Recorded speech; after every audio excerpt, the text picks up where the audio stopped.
तो नमस्कार दोस्तों, आज फिर से आप लोगों का स्वागत है इस वीडियो में। आज की इस वीडियो में हम लोग जानेंगे 3 प्रकार के लॉकिंग सर्किट के बारे में।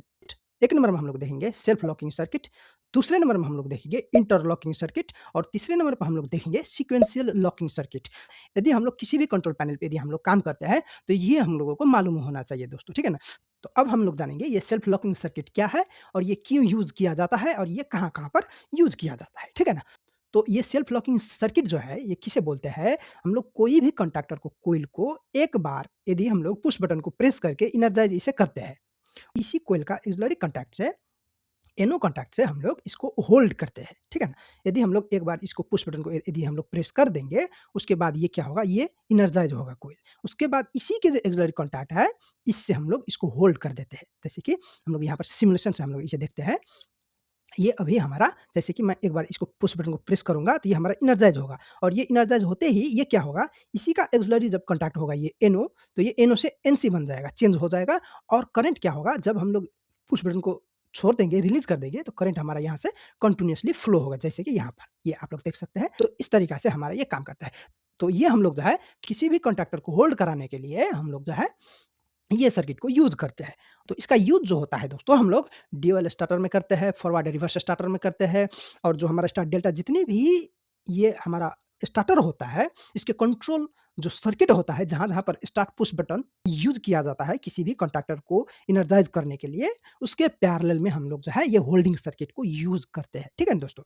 अब हम लोग देखते हैं इंटरलॉकिंग सर्किट क्या है? तो ये जो हमारा है, ये जो सर्किट है हमारा, ये फॉरवर्ड एंड रिवर्स का कंट्रोल सर्किट है। ठीक है ना? तो इंटरलॉकिंग सर्किट कहाँ पर यूज़ होता है? यदि हम लोगों को एक मोटर को चलाने के लिए यदि 2 कंडक्टर यदि हम लोग यूज़ में लेते हैं, जैसे कि एक फॉरवर्ड में चलाने के लिए और एक रिवर्स में चलाने के लिए, तो वहाँ पर क्या होता है, हमारा 2 कंडक्टर से हमारा लाइन जो होता है, एक मोटर के टर्मिनल पे फीड किया जाता है। तो वहाँ पर यदि एक ही टाइम में दोनों कंडक्टर का कॉइल जो होगा एनर्जाइज़ हो जाएगा, स्टार्ट हो जाएगा, तो उस टाइम क्या होगा, हमारा शॉर्ट सर्किट हो जाएगा। इसी शॉर्ट सर्किट से प्रिवेंट करने के लिए हम लोग जो है इंटरलॉकिंग सर्किट को यूज़ में लेते हैं। ठीक है ना? यदि हमारा फॉरवर्ड कंडक्टर यदि अभी रन में है, तो इस टाइम हमारा क्या होगा, रिवर्स का कंडक्टर रन में नहीं आएगा। यदि हम लोग यहाँ पर स्टार्ट कमांड देंगे, फिर भी हमारा ये रन में नहीं आएगा। ठीक है ना? क्यों रन में ये नहीं आएगा? तो जैसे कि यहाँ प आप देख सकते हैं, ये जो हमारा KM2 है, इसका ऑक्सिलरी NC कॉन्टैक्ट जो है, इसके सीरीज़ में लिया हूँ। जब हम लोग यहाँ पर स्टार्ट पुश बटन प्रेस करेंगे, फिर भी हमारा ये यहाँ पर NO होने के कारण से इससे निचले भाग में हमारा करंट फ्लो नहीं होगा। जैसे कि अभी मैं इसे फॉरवर्ड में स्टार्ट कमांड देता हूँ, तो ये हमारा फॉरवर्ड में रन होता है और इसी टाइम क्या होता है, ये हमारा कॉन्टैक्ट जो होता है NC से NO बन जाता है। तो ये इसका ऑक्सिलरी कॉन्टैक्ट है, ठीक है ना? तो ये NO से NC बन जाता है। यदि इस टाइम यदि हम लोग रिवर्स में स्टार्टिंग करने के लिए यदि हम लोग स्टार्ट कमांड देंगे, तो ये क्या होगा, यहाँ से हमारा करंट यहाँ तक फ्लो होगा, लेकिन यहाँ NO होने के कारण से इससे निचले भाग में फ्लो नहीं होगा। जब तक हमारा ये स्टॉप नहीं होगा, तब तक ये हमारा जो होगा स्टार्ट नहीं होगा, ठीक है ना? जैसे कि हम अब इसे स्टॉप कर देते हैं और इस टाइम हम लोग रिवर्स में स्टार्टिंग कमांड हम लोग देते हैं, तो इस टाइम हमारा ये स्टार्ट होता है और इस टाइम क्या होगा, हमारा इसका जो ऑक्सिलरी कॉन्टैक्ट होगा, एनसी कॉन्टैक्ट, वो हमारा यहाँ पर होता है। तो ये NO बन जाता है इस टाइम। तो इस टाइम यदि हम लोग इसको कमांड देंगे स्टार्टिंग कमांड, तो ये ऑपरेट नहीं होगा।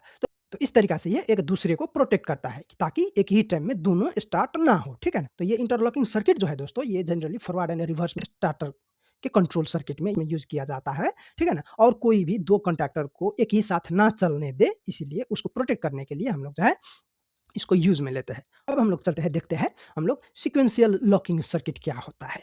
तो इसमें क्या होता है दोस्तों, हमारा मोटर जो होता है वो हमारा सीक्वेंशियली ही स्टार्ट होता है। जैसे कि पहले 1 होगा, उसके बाद 2 होगा, उसके बाद 3 होगा। तो इसमें यदि हम लोग चाहेंगे पहले हम लोग 3 कर लें, तो ये नहीं होगा, ये सीक्वेंशियली ही हमारा स्टार्ट होगा। मैंने आप लोग को समझाने के लिए मैंने यहाँ पर 2 मोटर को मैंने यूज़ में लिया हूँ, M1 और M2। तो इसमें क्या होगा, हमारा पहले हमारा मोटर 1 स्टार्ट होगा, उसके बाद हमारा 2 स्टार्ट होगा। यदि हम लोग अभी इसे चाहेंगे 2 को स्टार्ट करने के लिए, तो हमारा 2 स्टार्ट नहीं होगा, क्योंकि हमारा 2 का जो कनेक्शन जो होगा हमारा इसके स्टार्ट पुश बटन के बाद में हमारा होगा। यदि 3 होगा, तो हम लोग यहाँ से हम लोग 3 को सप्लाई देंगे, ठीक है ना? जब तक ये हमारा स्टार्ट नहीं होगा, तब तक ये हमारा स्टार्ट नहीं होगा। जैसे कि हम लोग यहाँ पर अभी इसे चाहेंगे भी, तो फिर भी ये स्टार्ट नहीं होगा। यदि हम लोग इसको पहले स्टार्ट करेंगे, अब जाके इसको स्टार्ट करेंगे, तो ये हमारा स्टार्ट होगा। तो इस तरीक़ा से जो होगा हमारा, ये सीक्वेंशियल लॉकिंग सर्किट काम करता है, ठीक है ना? तो आज के लिए इतना करते हैं दोस्तों, धन्यवाद दोस्तों।